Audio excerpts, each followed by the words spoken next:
مومن جو فدا نقش کفے پائے نبی ہو زہر قدم آج بھی عالم کا خزینہ، گر سنت نبوی کی کرے پیروی امت،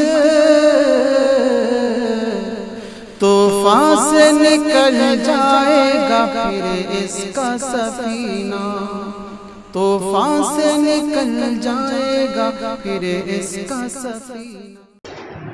بسم اللہ الرحمن الرحیم، نحمدہ و نصلی علی رسولہ الکریم، اما بعد۔ تسبیحات کے سلسلے میں عام طور پر ہوتا یہ ہے کہ ہم لوگ فرصت کا انتظار ہے، جب سب کاموں سے فارغ ہو جائیں اور اطمینان سے فرصت ملے تو پھر تسبیحات کریں۔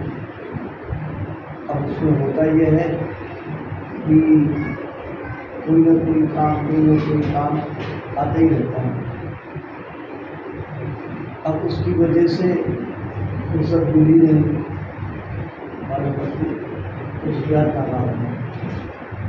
اب کبھی ایسا بھی ہوتا ہے اکثروں کے ساتھ میں کوئی پریشانی کوئی الجھن آ گئی، اب اس کی وجہ سے اتنا زیادہ جو کہتے ہیں ڈسٹرب ہو گئے کہ اب جناب والا ذکر اور تسبیح سب ختم۔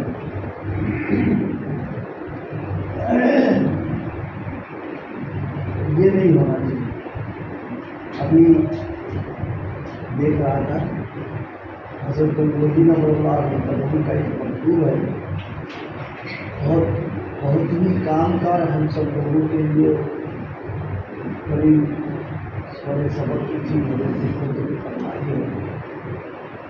کیونکہ دنیا جو ہے وہ فکروں کا اور غموں کا گھر ہے۔ ایسا تو کوئی آدمی نہیں ملے گا جسے کوئی فکر ہی نہ ہو، شاید باید کوئی ہو، اور ہر ایک کے ساتھ کوئی نہ کوئی الجھنیں لگی ہیں، اور دیکھا جائے تو روزانہ وہ الجھنیں بڑھتی رہتی ہیں۔ بعضوں میں تو بیچاروں کا حال یہ ہے کہ الجھنیں کم ہونے کا نام ہی نہیں لیتی۔ آپ دو چار مسئلے ہیں، دوسری معلومہ اور بڑھ گئے مسئلے، پھر معلومہ اور بڑھ گئے مسئلے، اور وہ آدمی اس میں ایسا الجھ جاتا ہے کہ پورا وقت اسی میں چلا جاتا ہے۔ اور ذہن یہ بنائے ہوئے کہ فرصت ملے تو اس الجھن پڑے گا تو کیا ہوگا؟ بس یہ جو ذہن ہے یہ ہماری ترقی کے لیے رکاوٹ بنتا ہے۔ پھر دھیرے دھیرے نتیجہ یہ ہوتا ہے جو تسبیحات ہیں، جو اذکار ہیں، وہ چھوٹے اور ایک اجنبیت ہو گئی اس سے، اب جی بالکل چل ہی نہیں رہا۔ اس پر حضرت نے ایک صاحب کو لکھا ہے کہ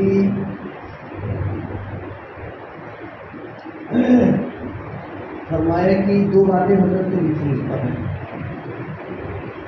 ایک تو فرمایا اگر پریشانی خاطر ہے تو فقط لسانی ہی صحیح، یعنی زبان سے ذکر کرے، تو انتظار نہ کرے اس بات کا کہ جب دل سب اس سے فارغ ہو جائے گا تب ہم کریں، فرمائے کرے۔ اگرچہ دل کیا ہے غافل ہے، لیکن زبان تو معطل و غافل نہیں رہی، بات کرے آدمی۔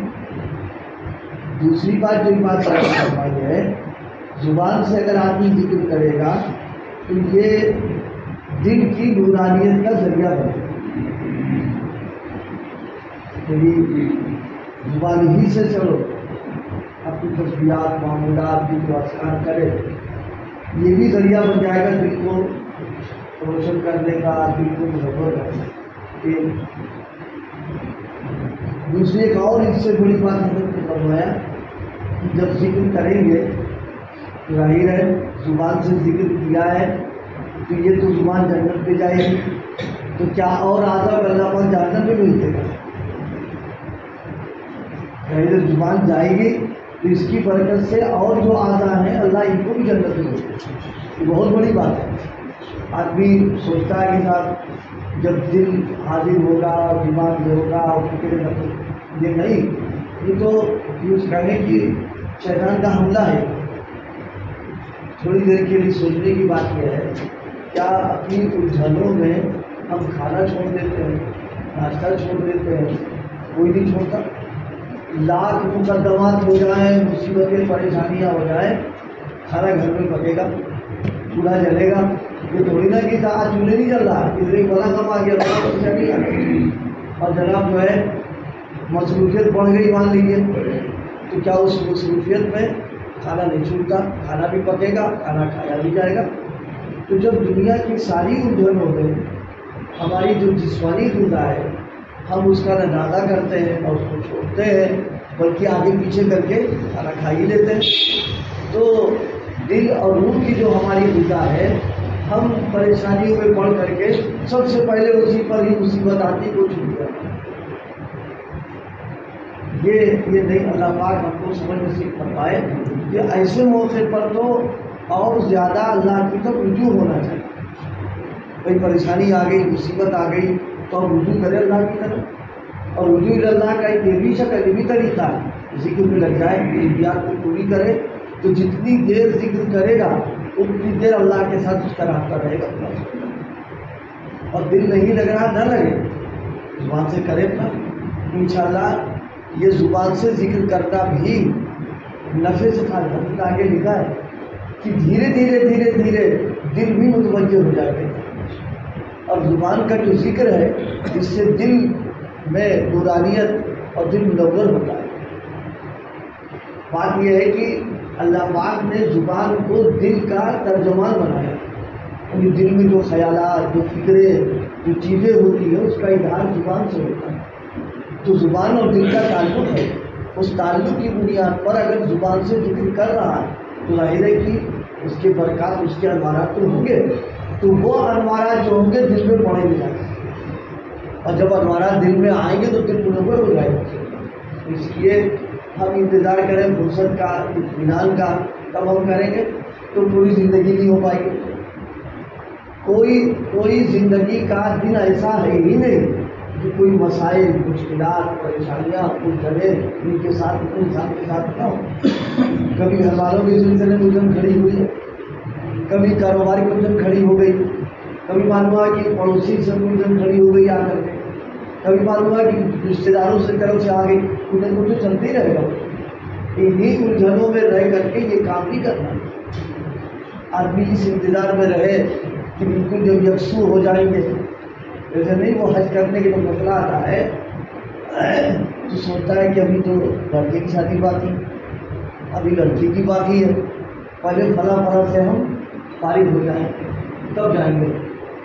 یہ شریعت کا مسئلہ نہیں ہے۔ شریعت کا مسئلہ یہ ہے کہ اگر تمہارے دل میں حج آ گیا، یعنی وہاں آنے جانے کے اخراجات تمہارے پاس ہیں، جسمانی اعتبار سے صحت مند ہو، کوئی رکاوٹ تمہارے لیے نہیں ہے، تو بس حج کرنا ضروری ہوگا۔ اور اتنے دنوں کا خرچہ اپنا بھی اور بیوی بچوں کا بھی ہوتا ہے، بس حج پڑھنے جائیے وہاں۔ اب ہم انتظار میں رہتے ہیں کہ صاحب بیٹیا کی شادی ہو جائے اور وہ بیٹے کی شادی ہو جائے، وہ پہلوں کھڑے ہو جائیں اور فلاں یہ ہو جائے، فلاں وہ ہو جائے، وہ موسم ہوتا ہے۔ یہی ذکر کا حال ہے کہ اچھا یہ الجھن ختم ہو جائے تو کریں گے، معلوم ہے بہت کھڑی ہو گئی، اب وہ چکر پڑ گیا، معلوم کھڑی ہو گئی نہیں۔ اب تو ساتھیوں کو مشورہ ہی دینے لگے ہیں کہ دیکھو مشغولیت زیادہ بڑھ رہی ہے، بیٹھ کر یکسوئی کے ساتھ اگر ذکر کا موقع نہیں مل رہا تو چلتے پھرتے پوری کرو، چلتے پھرتے کرو تاکہ مناسبت بھی رہے اور معمول لاحق۔ دیکھیے سیزن کے زمانے میں کاروباری آدمی کا عمل ہمارے لیے سبق کی بات ہے۔ بعض اوقات اتنے گاہک آ جاتے ہیں کہ اس کو یکسوئی کے ساتھ بیٹھ کر کھانے کا موقع نہیں مل پاتا۔ ہماری بچہ ڈوب پہ کھائے اور کوئی گاہک آ گیا، غیر وہ گاہک آپ کا انتظار تو کرے گا نہیں، وہ چلا جائے گا، تو اب اس کے لیے اٹھ کے گھر اس کو نپٹایا، پھر بیٹھے، پھر آ گیا کوئی، پھر بیٹھے، پھر آ گیا، یہ ہوتا اسی طرح کھانا کھا لیتے ہیں۔ یکسوئی ساتھ تو نہیں کھایا، لیکن کبھی یہ نہیں سوچتے کہ ارے بھائی یکسوئی سے نہیں موقع ملا تو آج نہ کھائیں، ایسا نہیں کرتے، اسی میں کھانا ہی کھانا۔ اور یہ جو کھانا کھایا ہے پیٹ ہی میں جائے گا اور بھوک ختم کرے گا اور وہ جا کر کے اس سے خون بنے گا، طاقت تیار ہوگی۔ ایسا نہیں کہ جناب والا مشغولیت میں چونکہ کھایا ہے زیادہ بیکار ہو گیا۔ تو جیسے جسمانی غذا مشغولیت میں کھائے جس طریقے پر بھی تو اس کے لیے وہ چیز غذا کا ذریعہ بن جاتی ہے اور طاقت کا ذریعہ بنتی ہے، اسی طرح روحانی جو غذا ہے، ذکر ہے، تلاوت ہے، تسبیحات ہیں، ان کو بھی اگر یکسوئی کے ساتھ بیٹھ کر موقع نہیں مل رہا تو چلتے پھرتے کرے گا تو یہ بھی انشاءاللہ جا کر کے نفع پہنچائے گا۔ کم سے کم یہ ہوگا کہ ناغا نہیں ہوگا۔ بعض اکابر نے فرمایا کہ اگر مان لیے کوئی ذکر ہم 100 مرتبہ کر رہے ہیں اور فرصت نہیں مل پا رہی تو 10 ہی بار کر لیں تو ذکر ناغا نہیں ہوگا، اور دوسرے ایک کا ثواب 10 کے برابر ہے تو 100 کے برابر ثواب مل جائے گا۔ یعنی یہ تسلی کے لیے باتیں جو آتی ہیں کہ ہم انتظار سارا وقت ہمارا گزرتا چلا جا رہا ہے اور ہم ادھر متوجہ نہیں ہو پا رہے ہیں، تو اس پر حضرت نے فرمایا کہ آدمی ذکر پہ لگ جائے اور زبانی ذکر کرے، اس سے قلب منور بھی ہوگا اور دھیرے دھیرے قلب جو مانوس ہو جائے گا۔ اور دوسری سب سے بڑی بات، ذکر جس عزم سے ذکر کیا ہے زبان سے، اللہ پاک اس کو جہنم سے بچائے گا۔ اب جب جہنم سے زبان کو بچائے گا تو کیا جسم ڈال دے گا اللہ پاک؟ ظاہر کی زبان تو منہ میں رکھی ہوئی ہے، تو اس کریم ذات ہے کہ اس کی برکت سے ہمارے اور اعضاء کو بچا لے گا۔ اس سے بڑا فائدہ اور کیا ہم کو مل سکتا ہے؟ تو اس میں آج حضرت گنگوہی رحمۃ اللہ علیہ کی جو بات تھی وہ حضرت کے الفاظ کی طرح سے تھوڑا سا وہ الفاظ بھاری ہے، اس کو میں نے ذکر کیا۔ فرمایا عزب لسان اگر جنت میں جائے گا تو کیا دیگر جملہ اعضاء محل نار ہو سکتے ہیں؟ جہنم میں نہیں جائیں گے، جب نہیں جائیں گے تو ذکر کا فائدہ نہ مل گیا تو ایک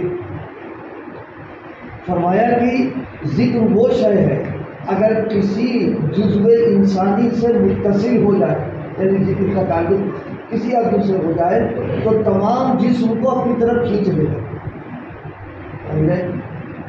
وہ لوہا جو ہے نا، لوہا وہ مقناطیس کے لوہے کا کونا لگتا ہے لیکن وہ سب کو کھینچ لیتا ہے۔ تو جب مقناطیس سارے لوہے کو کھینچ لیتی ہے، ذرا سا لوہا لگا کھینچ لیا اس کو لا کرتے، ایسی ذکر آدمی زبان سے جب کرے گا تو اس کی برکت سے اور اعضاء کھینچ کے آ جائیں گے، دل بھی آئے گا، دماغ بھی ہوگا، ذہن سب مل جائے گا۔ اسے فرصت کا انتظار نہ کرے، اسی میں لگ جائے۔ اللہ پاک مجھے کو بھی اور آپ کو منتقل ہے۔ تو اس وقت جو بات عرض کی ہے فرصت کا انتظار نہیں بس۔ اور ایک بات اور بھی ہے، فرصت ہی کے انتظار میں معلوم ہوا کہ بہت آ گیا۔ ابھی اللہ تعالیٰ سے کوئی معاہدہ تھوڑا نہ کر لیا کہ ہمیں رکھیں آپ یہاں یا ہم جئیں گے، معلوم جس فرصت کے انتظار میں بیٹھے ہوئے ہیں اس سے پہلے بلاوا آ گیا تو بالکل محروم ہو جائیں گے ہم یہاں پر۔ اس بنیاد پر ذکر و اذکار، تلاوت، تسبیحات وغیرہ کے لیے یہ شیطانی ایک حملہ ہے جو بہت خوبصورت انداز میں پیش کر دیتا ہے کہ ارے بھائی اس مشغولیت میں تھوڑا انتظار کر لو پھر کر لینا، کیا حرج ہے، وہ پھر کے چکر میں ختم ہو جاتا ہے۔ بس جیسا ہی موقع ملے کرے اس کو، اور یہ ارادہ کر لے، اتنا عزم مصمم کر لے کہ بغیر معمولات کے پورا کیے سوئی نہیں۔ بس انشاءاللہ اگر اس حد تک پر آ جائے گا تو سب ہوتا ہے۔ کھانا چاہے مؤخر کرنا پڑے، ناغا کرنا پڑے، پہلے معمولات کو پورا کرے، اتنا عزم کر لے گا تو شیطان کا جو حملہ ہوتا ہے وہ اتنا طاقتور نہیں ہوتا ہے۔ انسان اگر اپنی قوت ارادیہ اور ایمان کے ساتھ عزم کر لے پیچھے ہٹ جاتا ہے ایک دم، پھر نہیں آ پاتا اس کا۔ اللہ پاک ہم سب کو اپنے معمولات کی پابندی کی توفیق عطا فرمائے اور اس کی برکت سے اللہ تعالیٰ ذہنی، قلبی